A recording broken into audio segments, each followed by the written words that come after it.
তো দেখেন আমেরিকায় সবসময় শীত থাকে, ঠান্ডা থাকে, কুয়ার জ্বালা কিছু দেখা যায় না।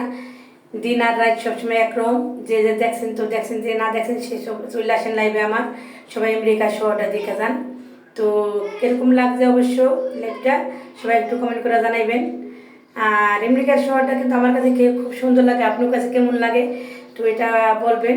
তো সবাই আমার সাথেই থাকেন আর আমার লাইভটা দেখতে থাকেন, ঠিক আছে? তো সবাই ভালো থাকবেন। তো দেখেন আমেরিকা শহরটা দুই সাইডটা কত সুন্দর, দিন আর রাত সবসময় একরকমই লাগে। তো আমার কাছে তো বেশ ভালো লাগে। তো আপনার কাছে কীরকম লাগে তো একটু জানাইবেন কমেন্টে, ঠিক আছে? তো ওই ভিডিওগুলা মানে আমি একজনের সাথে সরাসরি লাইভ করছি। তো ওই লাইভে থেকে ভিডিওগুলো ধারণ করা। তো আমি একজনের সাথে সরাসরি লাইভে গেছি। তো ওই লাইভের থেকে ভিডিওগুলো ধারণ করা। দেখেন আমেরিকার মার্কেটগুলো কত সুন্দর, এই প্যান্টটা এই প্যান্টটা। তো অনেক সুন্দর লাগে মার্কেটগুলো। আর মেয়েরা সবসময় দিন রাত 24 ঘন্টা। এখন কিন্তু রাত্রে 3টা বাজে, তারপরেও দেখেন কত মানুষ।